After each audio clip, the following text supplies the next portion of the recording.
13 tahun misi Rasul sepanjang periode Mekah adalah upaya membebaskan manusia dari ketergantungan kepada benda dan dari kemusyrikan. Hanya menanamkan akidah, membina iman, meluruskan keyakinan, membentuk tauhid untuk memasang fondasi. Karena bangunan Islam, disitulah letak fondasinya itu. Kita semua tahu, kalau kokoh fondasi, kuat bangunan. Pada keyakinan yang berakar di hati, saya bersaksi tidak ada Tuhan selain Allah, dan saya bersaksi bahwa Nabi Muhammad itu adalah utusan Allah. Berurat, berakar di hati, mewarnai kehidupan, dan pada akhirnya membentuk kepribadian. Misi Islam dan misi Al-Quran membebaskan manusia dari kemusyrikan dan mengajarkan bahwa satu-satunya dosa yang tidak berampun dalam Islam hanya kalau kita sudah terjebak kepada syirik, menyekutukan Allah dengan sesuatu. Misi kedua dari Al-Quran adalah membebaskan manusia dari ras diskriminasi. Dunia 14 abad yang lalu, di semenanjung Arabia, orang terjebak pada asobiyah, fanatisme suku yang berlebihan. Tiap suku merasa lebih hebat dari yang lain. Sementara di belahan dunia lainnya, pertentangan antara kulit hitam dengan kulit putih, pengkotakan manusia dalam kelas-kelas tertentu menjadi penyekat bagi bertemunya akar kebersamaan dalam totalitas kehidupan. Maka Rasul kemudian mengajarkan, an-nas kulluhum li Adam wa Adam min turab la fadla li arabiyyin ala ujamiyyin illa bittaqwa. Manusia berasal dari Adam, Adam diciptakan dari tanah, tidak ada kelebihan Arab dengan yang bukan Arab kecuali dengan takwanya. Disinilah esensi, disinilah substansi dari harkat kemanusiaan itu. Bukan pada warna kulitnya, bukan pada rasnya, tapi pada nilai ketakwaannya kepada Allah Subhanahu wa ta'ala. Bahwa perbedaan itu ada dan kita setuju, tetapi tidak melahirkan hal-hal yang menyebabkan kita harus bertolak belakang dalam berbagai aspek kehidupan lainnya.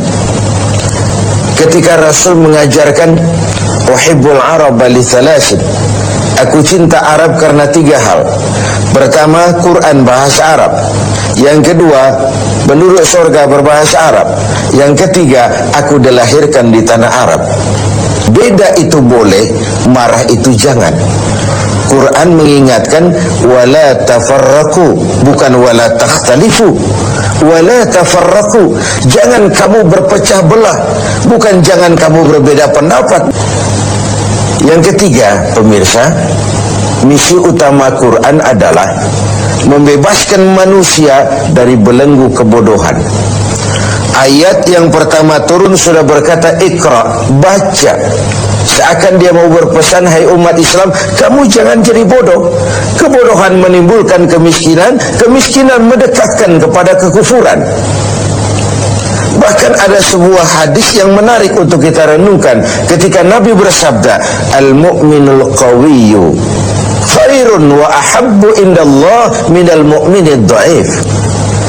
Orang beriman yang kuat lebih dicintai dan lebih baik daripada orang mukmin yang lemah.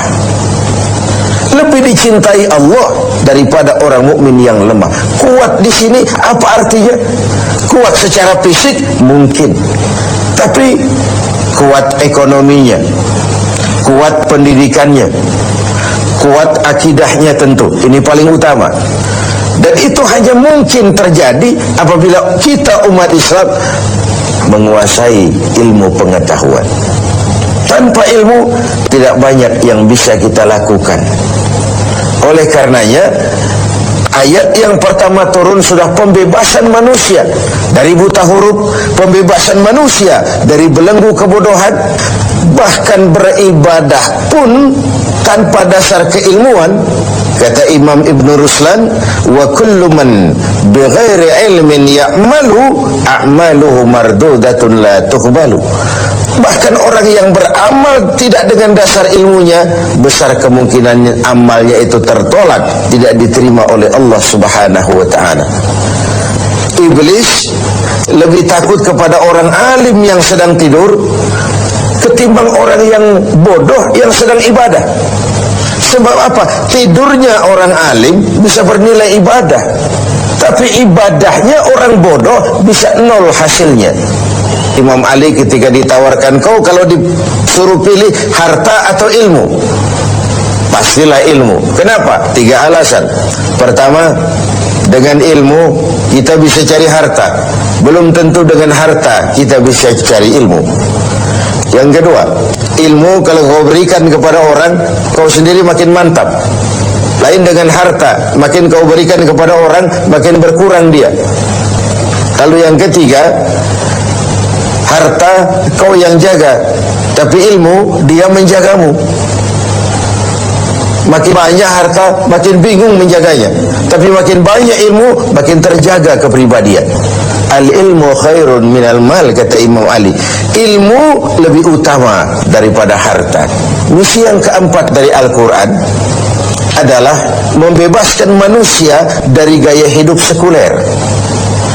Quran menjelaskan, awas, ada hidup sesudah mati, ada akhirat sesudah dunia. Tidak satu perbuatan dunia pun yang tidak berakibat akhirat. Ini yang menyebabkan kita tidak terjebak menghalalkan segala cara untuk mencapai sebuah tujuan. Ada hidup sesudah mati, ada akhirat sesudah dunia, tanpa adanya keyakinan akhirat. Dan itu hanya menyeret kita dalam sebuah kehidupan yang penuh fata morgana.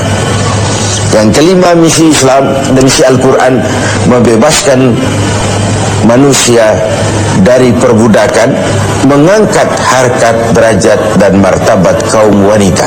Nabi bersabda, perempuan adalah tiang negara. Kalau baik dia, baik negara. Kalau rusak dia, hancur juga negara.